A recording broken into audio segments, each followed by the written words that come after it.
por varias razones. La primera es que hoy es el último domingo del mes de julio y eso quiere decir que hoy terminamos la serie que habíamos comenzado a principio de mes, El Corazón por la Casa. Hoy la terminamos y yo estoy muy contento porque estoy seguro que Dios va a hablarle a usted este domingo como ninguno otro antes. Si las veces anteriores tal vez Dios nos ha podido hablar, este domingo nos va a hablar mucho más. Y eso a uno normalmente lo pone contento porque para eso es que estamos aquí, ¿verdad? La palabra del Señor corra, sea glorificada y también para que el pueblo del Señor pueda salir de este lugar edificado. Entonces, no tengo mucho tiempo, pero quiero aprovechar porque quiero decirles varias cosas interesantes y que disfrutemos esta mañana. Entonces, una petición que tengo para ustedes es, si en algún momento de este mes usted disfrutó estar en la casa de Dios, que hoy lo disfrute más. O sea, que hoy abra su corazón como nunca, que se exponga a la presencia de Dios, pero que realmente podamos salir de este lugar diciendo, Dios nos habló, Dios trató con mi vida, Dios me enseñó algo y eso va a ser suficiente para que tengamos un buen momento en la casa de Dios. El tema para hoy se llama Yo te elegí, es el nombre de la predicación para el día de hoy. Yo te elegí y quiero que me acompañes al libro de Ageo, en el capítulo número 2, el versículo número 20 al versículo número 23. 4 versículos que nos van a hablar de cosas increíbles. 4 versículos.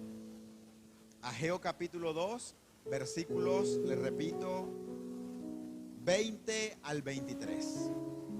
¿Ya está listo? Va, ahí dice la palabra del Señor.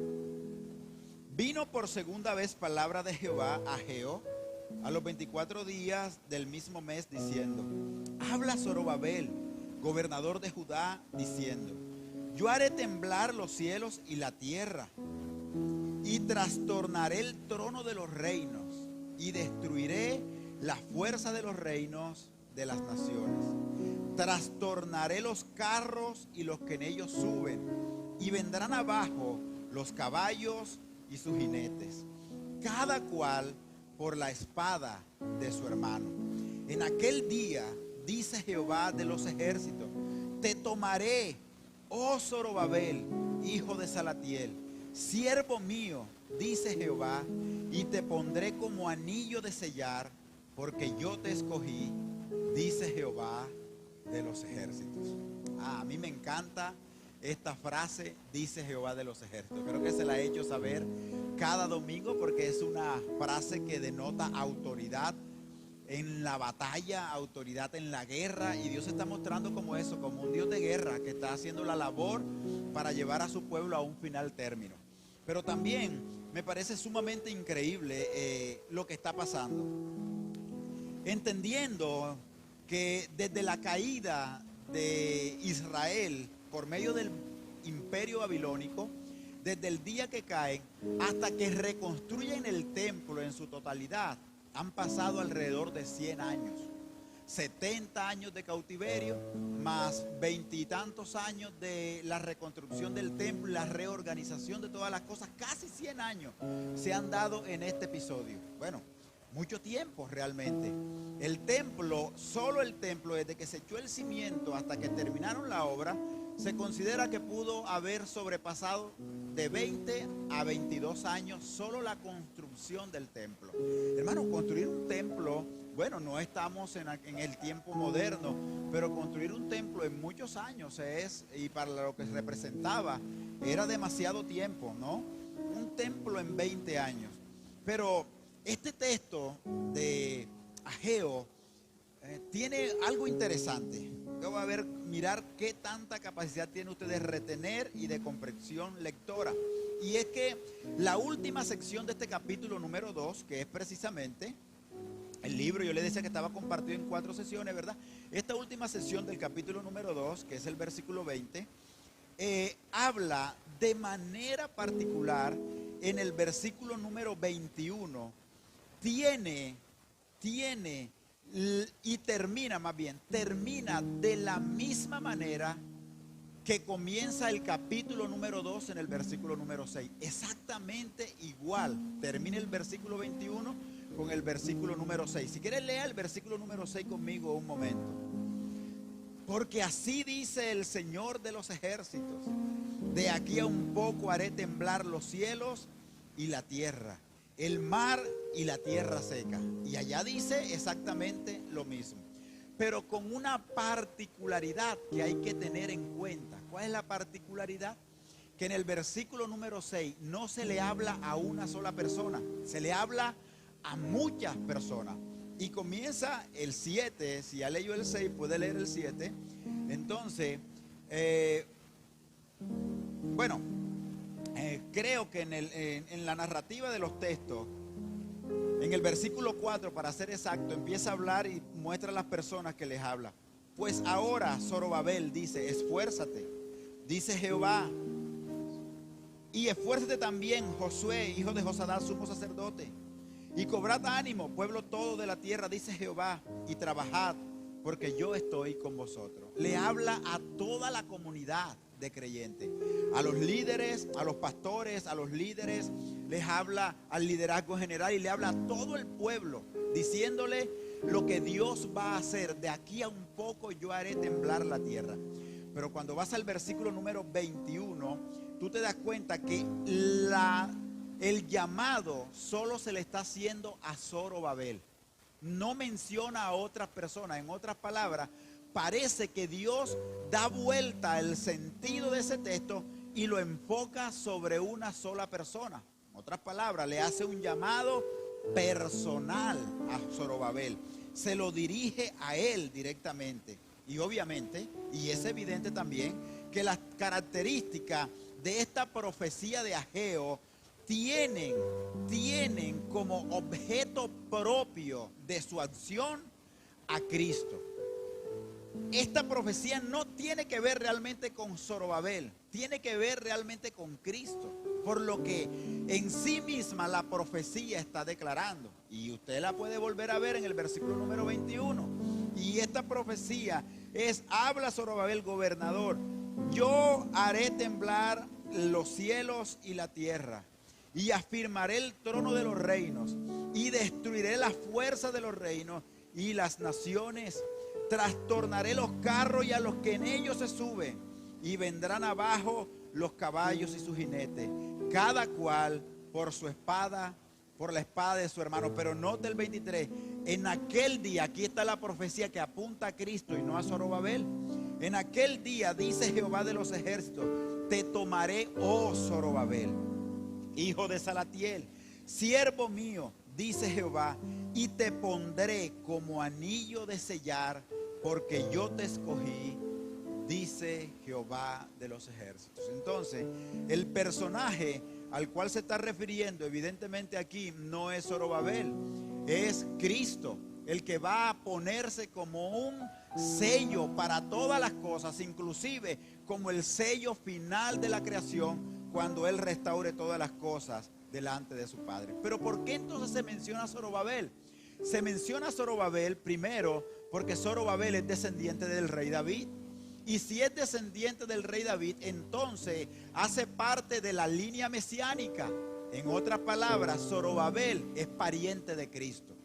¿Dónde podemos corroborar tal información? En el libro o en el Evangelio según San Mateo, en el capítulo número 1, cuando habla acerca de la genealogía de Cristo, usted se da cuenta que en esa genealogía de Cristo aparece Zorobabel en el versículo número 12. En esa genealogía, Zorobabel aparece como un pariente de Cristo. Y entonces lo que Dios está diciendo en Ageo es que por ser Zorobabel pariente de Cristo y continuar la línea a donde va a llegar el Mesías, un día Zorobabel, un día David, un día todos los antecesores de David, los posteriores hasta Cristo, todos ellos un día van a saber que Dios les cumplió la palabra que les prometió cuando enviara al Mesías a la tierra. Y ahí ellos se van a dar se van a dar por satisfechos de que Dios sí cumple sus promesas. La promesa de David, la de Zorobabel, la de Abraham. ¿Sabe dónde se va a volver una realidad para ellos? Cuando Cristo gobierne sobre el mundo y sea el Señor de todas las cosas. Ellos van a entender ahí que Cristo no los defraudó. Que Dios no los defraudó. Que Cristo apareció y vino a redimir el linaje. Y esto, hermano, de verdad es bastante interesante. Pero también el texto bíblico está enfocado a un hombre en particular, y en este caso tomamos a Zorobabel como ejemplo, como individuo, pero no a cualquier hombre, sino a un hombre que atendió la voz de Dios, a un hombre que atendió la voz de Dios, resaltando el hecho de que la escogencia sobrenatural como un acto divino y no como un acto humano, la gracia derramada sobre el individuo que, insisto, escuchó la voz de Dios. Mi amigo, y de esa manera y en ese marco, yo quiero llevarlos a entender 4 maneras en cómo Dios se manifiesta en la Biblia en cuanto a la escogencia de los hombres. 4 maneras en cómo Dios se manifiesta en la Biblia en cuanto a la escogencia de los hombres. La primera de ellas, mi hermano querido, es que Dios elige al hombre para la salvación. Dios elige al hombre para la salvación. Esto es bastante curioso y es increíble. ¿Por qué? Hermano, porque nosotros los hombres siempre queremos aportar, no me puedo salir de aquí, siempre queremos aportar algo al hecho de que queremos contribuir a la salvación que Dios ha hecho para con nuestra vida. Y realmente, hermano, nosotros no podemos hacer nada para abonar ni un granito de arena a la salvación, porque es un acto soberano de la gracia de Dios sobre nuestra vida. Y aunque nos cueste, porque nosotros siempre queremos ser los protagonistas, ¿verdad? Pero aunque queramos ser los protagonistas, en esta ecuación Dios no nos mete. ¿Y cómo entendemos que la salvación es un acto soberano de Dios? Hermano, es que muchos de nosotros decimos, no, es que yo un día decidí aceptar a Cristo. Un día yo decidí venir a la iglesia. Y desde el día que yo acepté a Cristo, hermano, desde ese día yo soy salvo. Pues de verdad eso no es bíblico. Eso no es bíblico. Pero yo sé que usted me va a mirar raro. Pero no es bíblico, porque es que realmente el hombre no contribuye ni siquiera con esa decisión para venir a Dios. ¿Sabe por qué? Porque la salvación es un acto soberano de la gracia de Dios. Y Dios, hermano, Dios mismo prepara todas las cosas para que usted pueda tener a Cristo en el corazón. Usted era un pecador como lo era yo. Y nosotros andábamos por la vida perdidos. No teníamos, hermano, nada que ver con Cristo. Y un día venimos a la iglesia y nosotros atribuimos que ese día nos dio la gana de venir a la iglesia. No fue así. Ese día el Espíritu Santo nos redarguyó de justicia, de juicio y de pecado. Y sentimos una necesidad de acercarnos a Dios. Una necesidad que, por supuesto, no viene de nosotros, viene del mismo Dios que nos eligió. Y por eso nosotros tenemos que entender esta mañana que tú estás aquí y que yo estoy aquí. No es porque yo haya elegido a Cristo, es porque Cristo me eligió a mí. No es que yo lo elegí, no, a veces uno se da como el bombo y dice, no, es que yo le di la oportunidad a Cristo. ¿Cuál es la oportunidad? ¿Oportunidad de qué? Tú a Cristo no le das la oportunidad de nada. Por eso a veces nos volvemos arrogantes en cuanto a la salvación. Porque el único que nos ha dado una oportunidad aquí es Dios.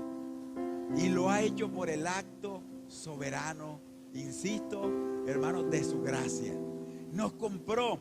Y mire lo que dice la palabra de Dios en Tito capítulo número 3 versículo 5. Tito 3:5.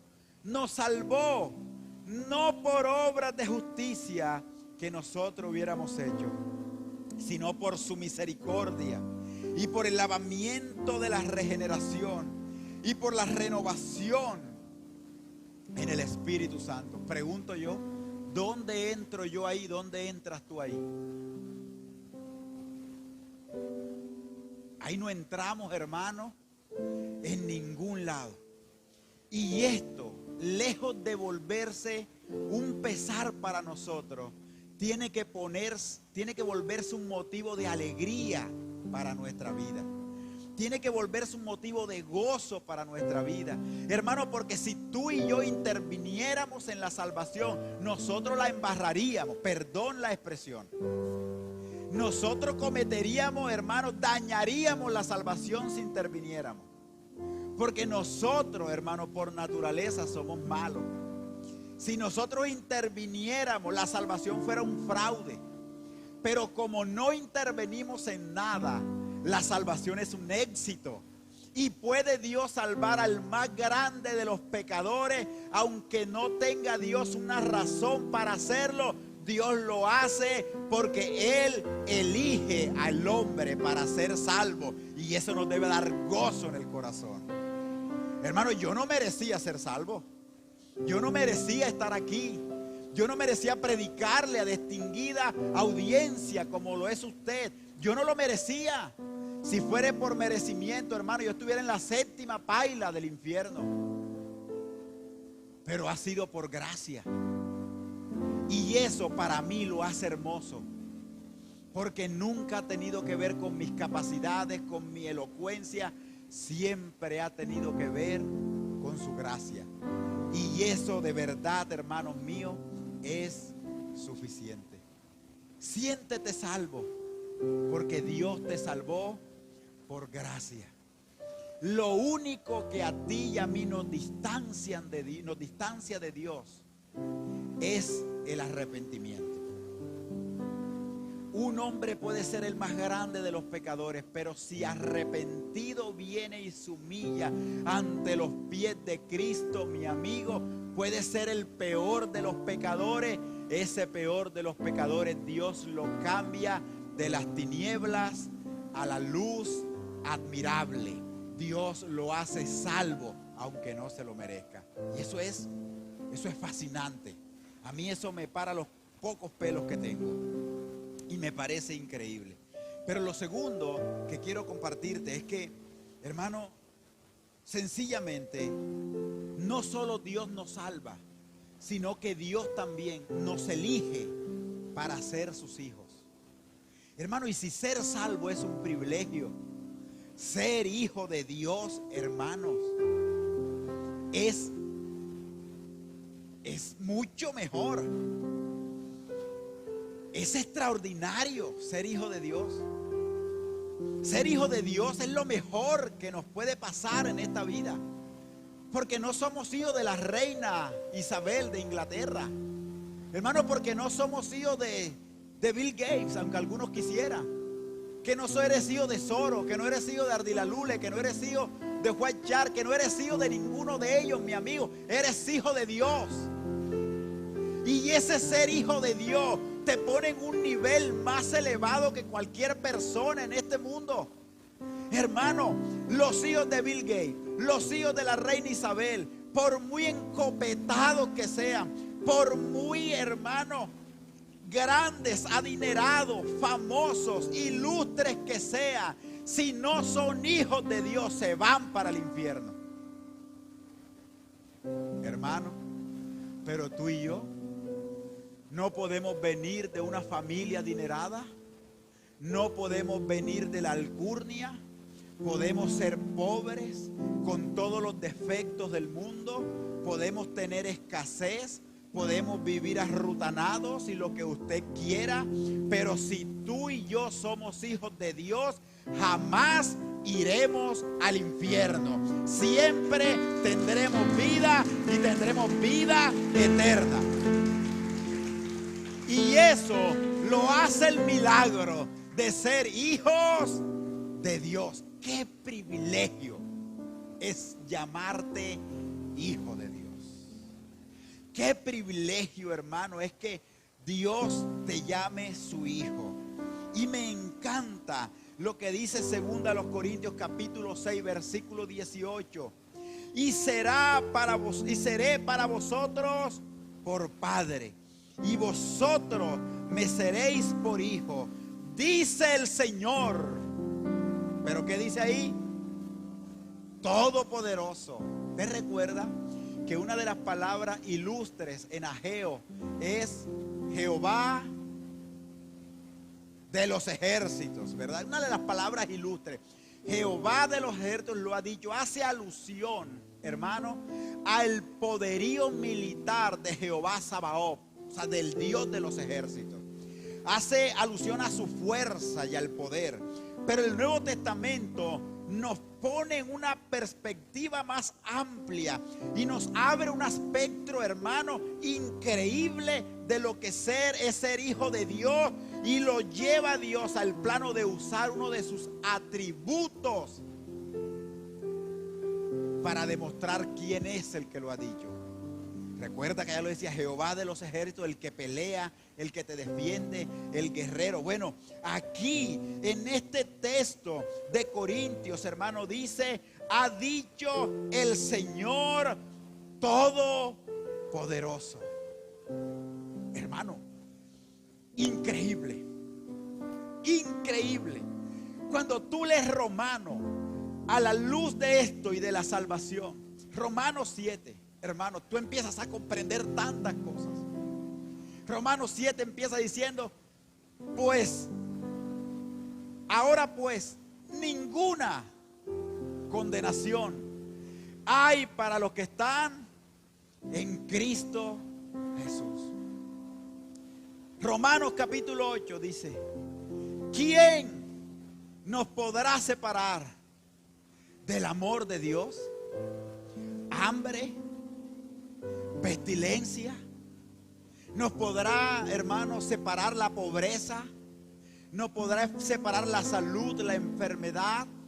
Y él sube el nivel y dice, o ángeles, o potestades, o lo presente, o lo porvenir.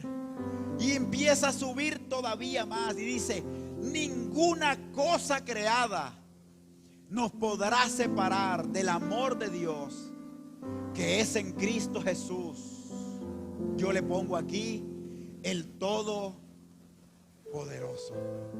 Mi amigo, si tú eres hijo de Dios y Dios te llamó para ser su hijo, no hay nada en este mundo que pueda cambiar esa decisión de Dios, porque Dios es todopoderoso. Y no lo puede cambiar. Si tú pasas por momentos difíciles, tú no dejas de ser hijo de Dios. Si tú, hermano, pasas por momentos de angustia, tú no dejas de ser hijo de Dios. Si tú inclusive llegas a pecar, tú no dejas de ser hijo de Dios. Si arrepentido vienes a la cruz de Cristo pidiendo misericordia, Cristo es todopoderoso y tiene la facultad de levantarte las veces que Él considere necesario, pero nunca te quita su apellido. Siempre eres hijo de Dios. Hijo, tienes que valorar eso. Yo tengo que valorar eso. Hermanos, una posición distinguida llamarnos hijos de Dios. Es una posición increíble llamarnos hijos del Señor. Dios es nuestro Padre. Con razón nuestro espíritu clama, Abba, Padre, en un tono de confianza, en un tono de cercanía. Lo que la palabra Abba, Padre, lo que traduce en nuestro idioma como para entenderlo, es una informalidad del Padre que no, o del hijo que no trata al Padre toda la vida de usted, sino llega un momento y le dice, papito, papito, yo te amo, papito, yo estoy contigo, yo te quiero. Ese hijo que se expresa de esa manera es esto, Abba, Padre. Hermano, y eso no tiene precio. En esta vida eso no tiene precio. Tú puedes querer ser hijo de quien tú quieras, hermano, pero no hay un nombre más grande en esta vida el cual tú te pudieras sentir más orgulloso que el nombre de Jesucristo, aquel que te adoptó para ser hijo de Dios. A mí ese título no me avergüenza. Hermano, esa declaración a mí no me avergüenza. Tú que eres hijo de Dios, ¿cuál es el problema? A mí no me avergüenza decir que soy pastor. A mí no me avergüenza decir nada, hermano, porque ser pastor no es, hermano, una vergüenza. Es ser pastor, es un privilegio al cual Dios le ha dado la gana de entregármelo a mí por su misericordia. Ser hijo de Dios debe ser tu mayor orgullo en esta vida. Decir que eres hijo de Dios a boca llena, hermano, porque tu papá ha fallado, tu mamá ha fallado, todo el mundo puede fallar, pero tu papá, aquel que es todopoderoso, nunca va a fallar. Siempre te va a cuidar. Y no se te puede olvidar esta verdad. Tu padre siempre te va a cuidar. Tu padre siempre te va a alentar. Tu padre siempre va a caminar contigo. En las buenas y en las malas, Dios va a estar contigo. Si cae, Dios va a estar contigo. Hermano, si vuelves a caer, Dios va a estar contigo. Si 7 veces caes junto, 7 veces Dios puede levantarlo. Y no 7 veces, 70 veces 7. El perdón de Dios está para sus hijos, hermano. Porque Dios ama a sus hijos. Pero ¿sabes qué es más interesante todavía? Que es lo tercero que quiero compartirte. Dios nos elige y Dios elige a los hombres para que estos sean llenos del Espíritu Santo. Hermano, ahora en este momento de la historia, ahora creo que esto es uno de los privilegios más increíbles que pueda pasarnos a nosotros. Que Dios quiera llenarnos, hermano, con su Espíritu Santo. Y ser elegidos por Dios para ser llenos del Espíritu Santo, según Juan capítulo 22, Jesús hablando con sus discípulos, dice: entonces sopló sobre ellos y le dijo: reciban al Espíritu Santo, un regalo del Padre para sus hijos. Mi hermano, pero es que ¿quién de nosotros, los que somos padres, quién de nosotros que somos padres, hermano amado, quitamos el apellido a nuestros hijos porque cometieron un error? Es más, usted no se ha dado cuenta, pero usted ha pasado la vida trabajando para equipar a sus hijos. Y usted a veces ni lo ha considerado, pero toda la vida te la has pasado trabajando para equipar a tus hijos. La primera ilusión, el pelao ahí en la barriguita de mamá, le hablabas, lo pechichabas. Cuando nació, pagaste la cuenta del hospital, el copago, lo que se empezó a nacer, hermano, enseguida. Cuando te dijeron, cómprale leche Clean, no, todavía no está para leche Clean, vamos a comprarle una que diga el médico, y le compraste, y puede ser que la más cara.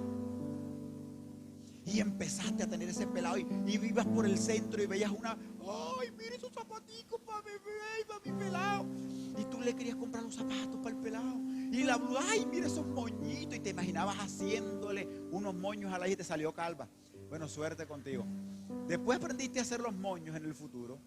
Pero tú, desde niño, desde que ellos estaban pequeños, tú estabas trabajando para equiparlo.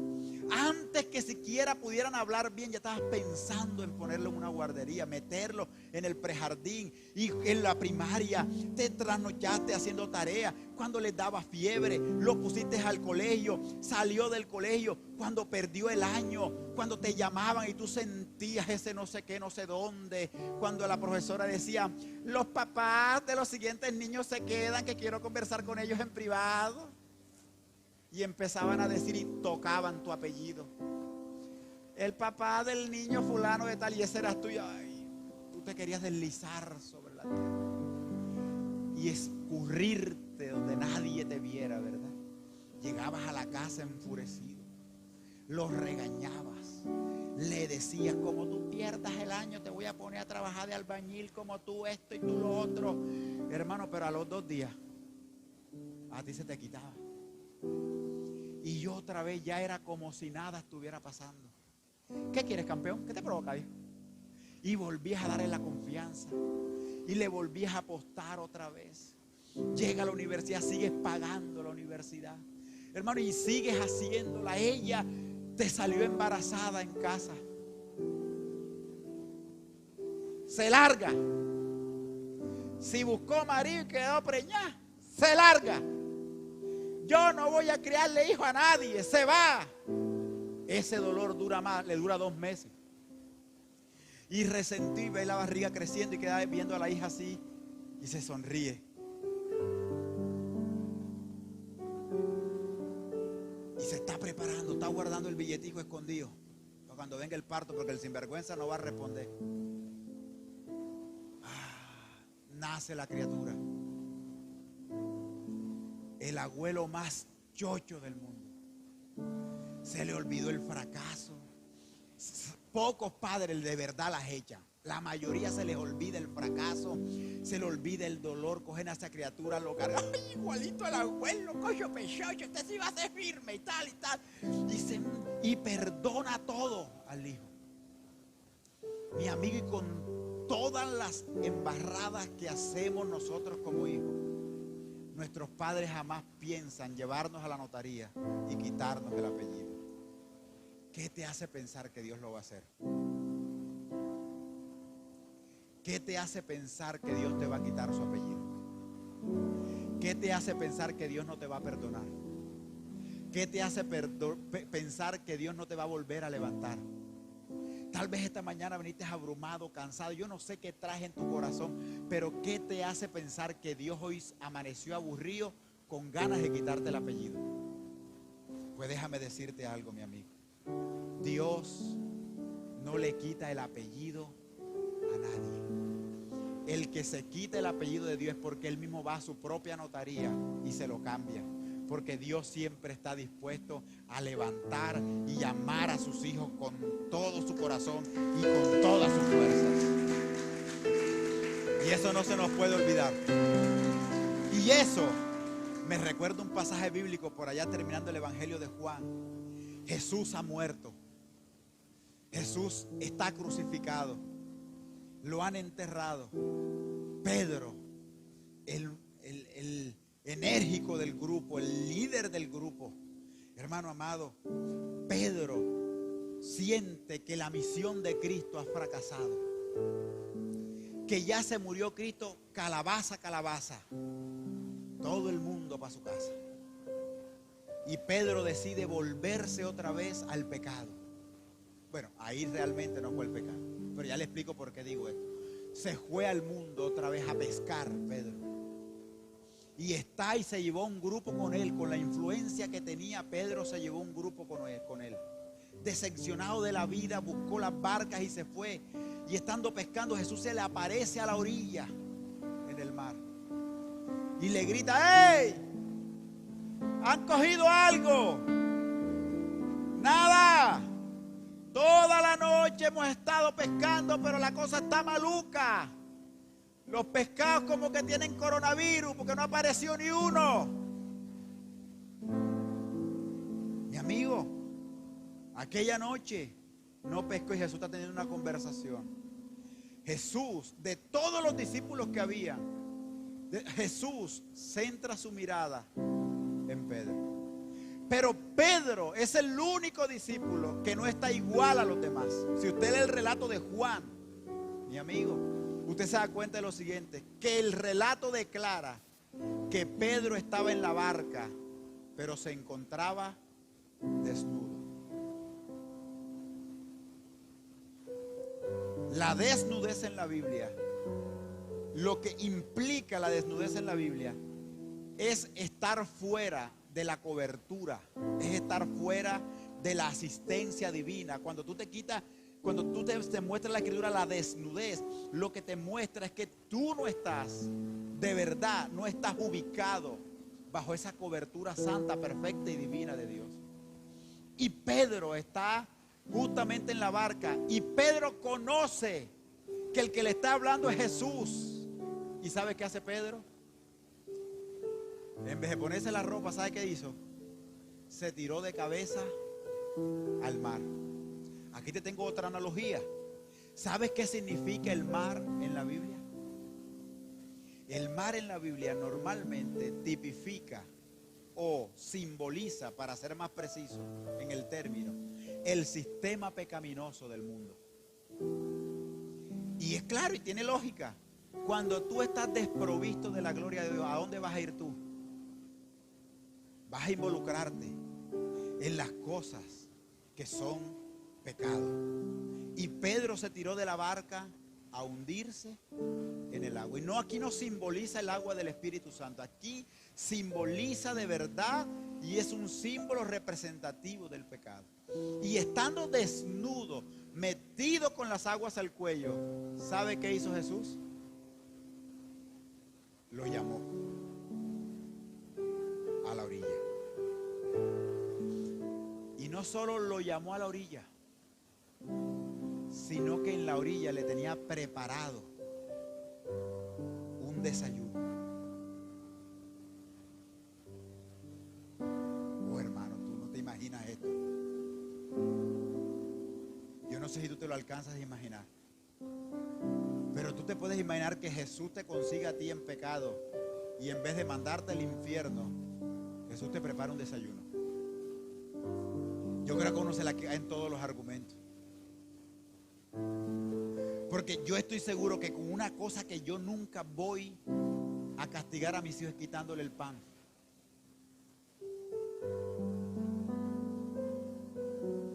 Nunca. Y es precisamente lo que Jesús hizo. ¿Sabe por qué? Porque Dios, hermano, da el Espíritu Santo para que el Espíritu Santo se vuelva la provisión diaria en nuestra vida y a raíz de él Dios siga buscándonos a nosotros. Pero no sabes que ahí no acaba la historia, sino que Pedro, después de eso, Jesús les habla y le dice que no se vayan de Jerusalén hasta que sean llenos del Espíritu Santo. Todos sean llenos del Espíritu Santo.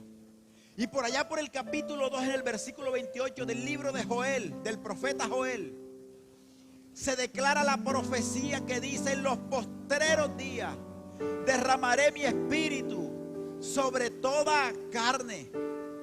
Y un día, estando en el Pentecostés, estando en el aposento alto, la venida del Pentecostés, mi amigo Pedro, por instrucciones del mismo Señor, estaba allí en el aposento alto. No lo dice la Biblia, pero yo quiero narrarte la historia como considero pudo haber sucedido. Dios llama a Pedro, Pedro está desnudo, se cambia, sale empapado, hermano. Jesús lo sienta junto a la fogata donde le ha asado un gran pescado. Yo no sé cuál es el mejor chef ahora en el mundo, pero yo estoy seguro que nadie preparaba un pescado como el Señor Jesucristo. Oh, hermano, eso no son los de Masterchef Celebrity. No, eso no. Jesús era el mejor chef. Ese pez sazonado con las manos del maestro. Es que a mí esto de verdad me compunge el corazón solo pensarlo.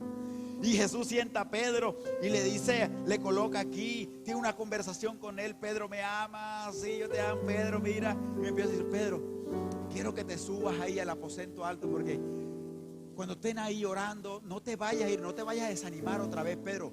Mantente firme. Se cree que duraron 120 días orando de seguido en el Pentecostés, para que viniera el Pentecostés. No te vayas a mover, sigue orando. Aunque tengas ganas de buscar la atarraya, olvídate de esa atarraya, que ya tú no eres más pescador de pescado, tú eres pescador de hombre. Acuérdate, Pedro. Pedro mira y le dice: ponte a orar, lleva la batuta. Si todos se duermen en la oración, tú mantente firme, porque el Espíritu Santo va a venir. Hermano, en Hechos capítulo 2 se cumplió Joel capítulo 2, 28. Y dice Hechos capítulo 2: el día cuando estaban todos unánimes juntos, el día de Pentecostés, llegó el Espíritu Santo sobre ese lugar. Lo llenó todo, hermano, todo lo llenó. Y empezó una transformación. ¿Sabes por qué? Porque la transformación, hermano, empieza, el equipamiento empieza cuando tú y yo nos exponemos a la presencia de Dios. Y ahora el Espíritu Santo ha llegado sobre Pedro. ¿Y qué crees tú que pasó? El Pedro cobarde se convirtió en valiente. El Pedro peleador, mocha oreja, ahora se convierte en un hombre santo. El Pedro que no podía hablar en público, hermano, ahora está dando un discurso. Y la profecía que sería un pescador de hombres se cumple en un discurso, hermano, se convierte. 3,000 personas reciben a Cristo como el Señor y Salvador de su vida. La vida de Pedro fue completamente transformada por la llenura del Espíritu Santo. ¿Quieres ver cambios en tu vida, hermano? Necesitas el Espíritu Santo. ¿Quieres ver transformaciones significativas en tu vida? Necesitas el Espíritu Santo.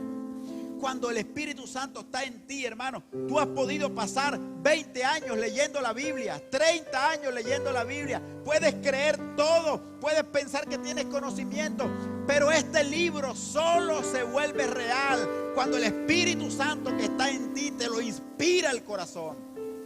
Y tú entiendes lo que este libro dice y tú aplicas lo que este libro dice, porque el Espíritu Santo está contigo y tu vida cambia, es transformada. Tú eres un nuevo hombre, ya no eres más cobarde, ya no eres más apático. Ahora te conviertes en la clase de hombre con la cual Dios soñó que tú fueras. Eso hace el Espíritu Santo cuando viene a nosotros. El Espíritu Santo puede convertir un pecador en un hombre santo. El Espíritu Santo puede convertir a un maleante en un hombre de paz. El Espíritu Santo puede coger a una mujer terrible en una mujer santa para su gloria. Pero necesitamos al Espíritu Santo. Y Dios te eligió para darte al Espíritu Santo. Oh, hermano, eso es grandioso. Te eligió para darte al Espíritu Santo. Pero quiero ir por otro lado. Y Dios te eligió para que le sirvas. Hermano, el servicio es un privilegio.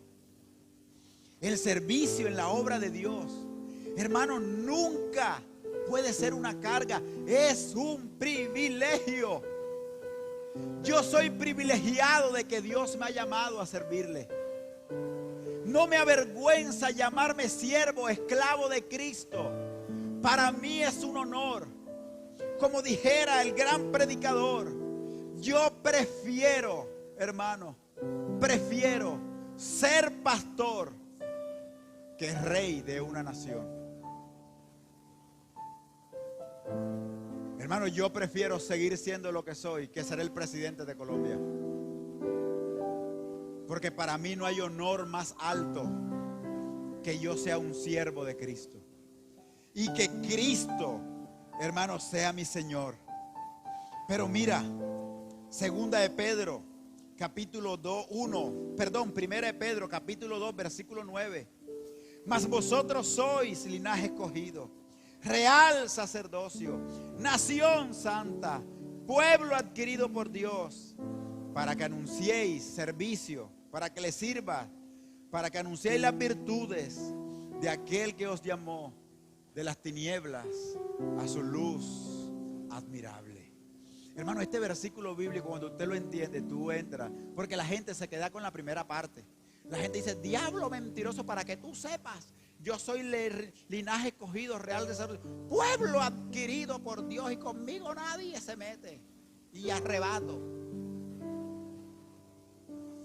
Pero como mocha en la segunda parte, se pierden el privilegio más grande, que no estar en ser real sacerdocio, que no está en ser linaje escogido, que no estar en ser pueblo adquirido, que el gran privilegio está, hermano, en ser siervo de Jesucristo en nuestra vida. Ese es el gran privilegio de todo creyente.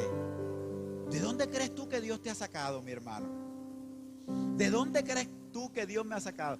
Dios a mí no me sacó de un monasterio, como a ti tampoco. Y tú, hermana, no me mires con esa cara, que Dios no te sacó con un hábito de monja. Dios no te fue a buscar en ningún convento. ¿Sabe de dónde Dios nos llamó a ti y a mí? nos llamó de las tinieblas y nos puso en su luz admirable. Y el único propósito de ponernos en su luz admirable es que tú y yo seamos sus siervos. Anunciemos las virtudes de aquel que nos llamó. ¿Tiene sentido? Porque Dios te llama de las tinieblas para que seas alguien. Y el privilegio más grande que tú puedes tener en la casa de Dios es llamarte siervo de Dios.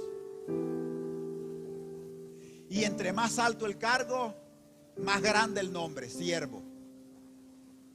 Entre más grande el cargo, más grande el nombre, siervo. Hermano, a mí no me importa que no me digan nada de lo que me quieran decir. Si a mí un día me dicen apóstol, yo me siento ofendido. Yo me siento ofendido si me dijeran apóstol. Apóstol Eric, te reprendo. Yo me siento ofendido. Porque lo que hicieron esos hombres, hermano, no se compara en lo que yo he hecho. Ellos sí fueron apóstoles. Yo me conformo con que me digan siervo.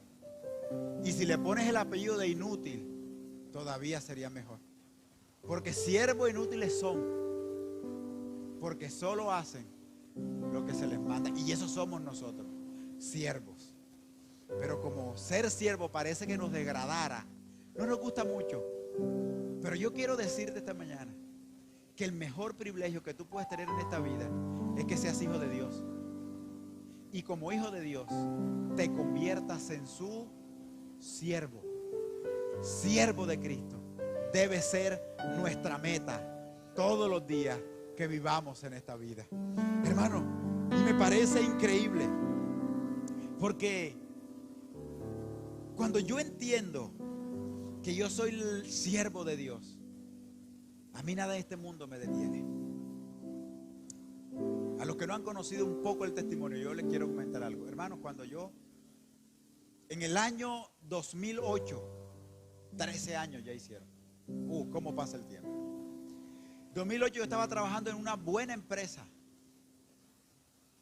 Hermano, en esa empresa yo me ganaba para aquel tiempo, solo en bonificaciones, 600,000, 700,000 pesos. Yo me ganaba más en bonificaciones que con el sueldo mínimo para aquella época. Y económicamente yo estaba bien, porque realmente tenía un buen sueldo y las bonificaciones. ¿Y sabe una cosa, hermano? Que ese año el Dios, el Espíritu Santo iluminaron al pastor Yanio para que me hicieran un llamado a trabajar, a ser pastor en la iglesia, pastor asociado. Me llamaron para el mes de febrero. Pastor Eric. No era pastor Eric, dice el pastor Yanio. Yo he tenido un sentir, el Señor me ha puesto que ya la obra está creciendo, que ponga un copastor y Dios me ha puesto en el corazón que seas tú que trabajes conmigo. Yo, imagínate tú, a mí me entró un escalofrío por las piernas, columnas. Yo me sentía dichoso, el hombre más feliz de la vida, llamado a servir. Y el pastor me dijo, solo te podemos ofrecer el sueldo mínimo. Pero yo no oí sueldo mínimo, yo oí como 14 millones. Porque a mí no se me quitó la alegría. Yo igualmente quedé feliz. Y hasta me hice el digno y le dije, pastor, yo voy a primero a consultarlo con mi esposa y vamos a orar a Dios lo que Dios decida.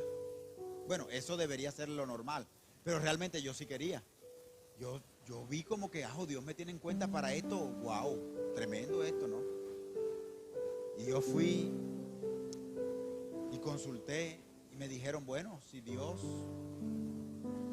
es el que nos está llamando y yo no tengo problema, vamos a hacerle. Y aceptamos la propuesta del pastor Jan. Mes de febrero, principios de mes de febrero, hermanos, hasta el 8 de marzo que entré a trabajar aquí, yo pasé mi carta de renuncia a la empresa. Y esos días fueron unos días de mucha tentación para mí, porque la empresa me empezó a proponer lo que nunca me había propuesto. Y un día se escucha en altavoz así: señor Ortega, por favor, presentarse a la oficina del gerente. Yo, ¿qué habré hecho yo? Un susto que me dio.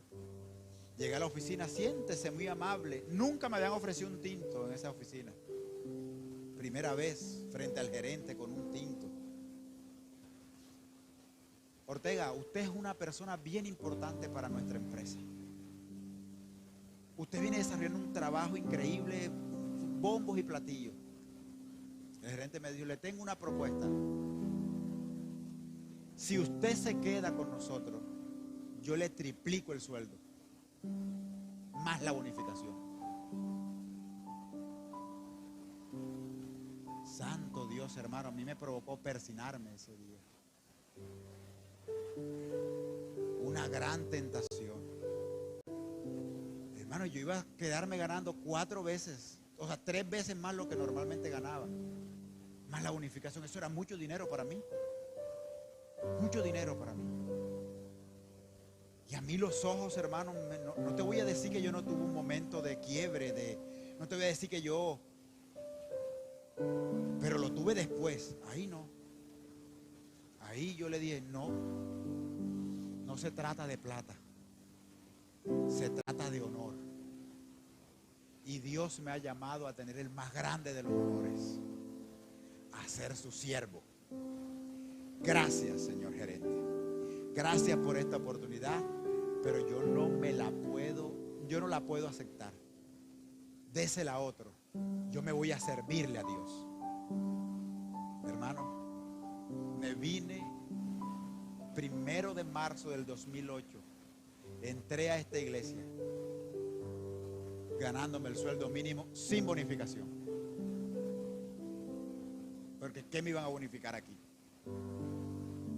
Ni un peso, hermano. Y cuando empezaron a pasar los meses y Dios empezó a probar mi vida, como a ver qué era, a ver si la decisión estaba buena. Hermano, no te voy a decir que no vinieron días donde oía la voz del gerente: señor Ortega, le triplico el sueldo. Oh, hermano, más bonificaciones. Yo, pero ya yo estaba aquí. Pero quiero decirte algo esta mañana. Si Dios me permitiera volver al pasado y a mis ilusiones, el que lo entendió, lo entendió. Y Dios me hiciera viajar en una máquina del tiempo a ese día, y el gerente me dijera: te voy a ofrecer 14 millones, 20 millones, 30 millones. Tenlo por seguro que mi respuesta sería la misma: no, porque para mí es un honor servirle a Cristo. Para mí es un privilegio servirle al Señor. Y no te lo digo desde la emoción, te lo digo desde la experiencia. Hermanos, si hay algo de lo cual yo nunca me voy a arrepentir en esta vida, es de haberles dicho sí a Dios. Porque desde que yo estoy con Dios, no hay un día en mi vida que me haya sentido desamparado. Pero yo creo que si me quedo en la oferta del mundo, tal vez ya no estuviera ganando nada y hubiese perdido el privilegio de estar aquí frente a usted, gozándonos en la presencia de Dios como siervos de Jesucristo. Hermanos, servirle a Cristo es un privilegio. Servirle a Cristo no es un privilegio, es el más grande de los privilegios. Hermano, tú no quieras ser hijo de nadie, bástate que eres hijo de Dios. Y no quieras servirle a más nadie, no lo tomes como una carga. Venir a la iglesia, mirar a Cristo, servirle, es el privilegio más grande del mundo. Hermano, los ángeles anhelan hacer lo que tú y yo hacemos. Hermano, los ángeles no pecan. Los ángeles obedecen a Dios sin Dios dice: vaya para allá, auxílieme a él. Y caen en combo, en patota, vienen para acá. No ponen problema, hermano. Pero a ninguno de los ángeles, Dios llama hijo. Y sin embargo, posa los ojos sobre la tierra y me encuentra a mí, vil pecador. Me sacude el polvo y me dice: yo te seré a ti por padre y tú serás mi hijo. Hermano, eso no tiene precio en esta vida. Eso no se puede pagar ni con todo el oro del mundo. Solamente con el inmensurable amor de Cristo y su sangre preciosa en la cruz del Calvario. Pero lo bueno de todo esto, mi hermano, y yo quiero decírtelo orando, y yo quiero que tú te coloques en pie ahí en tu puesto. Pero hay algo interesante, y es, hermano, que cada vez que Dios ha necesitado hacer algo en el mundo, escoge a los hombres y a las mujeres. Hermano, Dios no escoge a más nadie para hacer su obra en el mundo. ¿Sabe a quién escoge? A hombres y a mujeres. Y te voy a poner el ejemplo. Para Dios crear la raza humana, escogió a Adán y a Eva. Para Dios tener una nación, hermano, escogió a Abraham para formarla con su primera familia. Escogió a Moisés para liberar esa nación cuando estaba esclava. Escogió a los jueces y a los reyes para gobernarla cuando estaban sin Dios. Escogió a los profetas y a los sacerdotes para instruir a esa nación. Siempre escogió hombres. Cuando la raza humana cayó en pecado y se apartó, hermano, de Dios, y Dios quiso redimir la raza humana, Dios escogió a Cristo y lo envió en forma de hombre. Y en la condición de hombre, Cristo nos redimió en la cruz del Calvario. Para fundar la iglesia, hermano, Dios escogió a Cristo y a los apóstoles.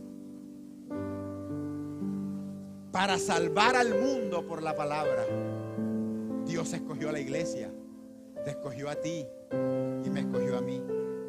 Mi pregunta es, ¿y tú por qué dudas que Dios te llamó? ¿Y tú por qué dudas del llamado de Dios a tu vida? ¿Y tú por qué dudas de que lo que Dios te está diciendo es verdad y es real? ¿Y tú por qué dudas que puedes ser un instrumento en las manos de Dios? ¿Y tú por qué dudas que Dios puede hacer contigo grandes cosas? ¿Y tú por qué dudas? Si la única vez que Dios utilizó una burra fueron porque los humanos se negaron. Pero el plan de Dios nunca han sido los burros. El plan de Dios nunca han sido las piedras. El plan de Dios siempre ha sido sus hijos.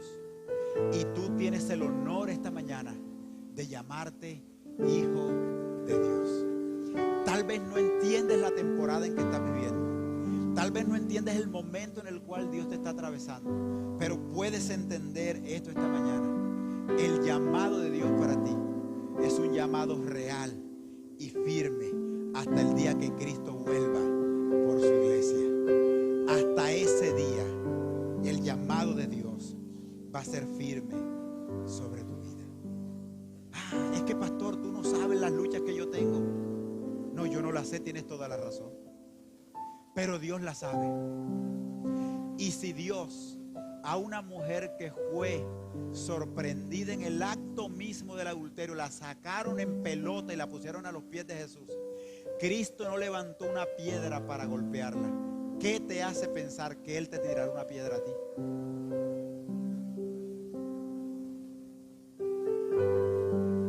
¿Qué te hace pensar que te ama más a ti que a esa mujer, que te ama menos a ti que a esa mujer?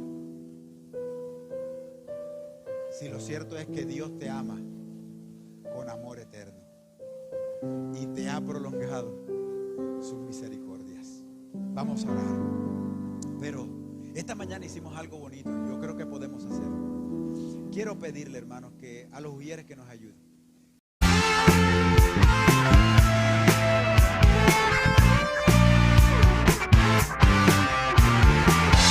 ICDS, nuestra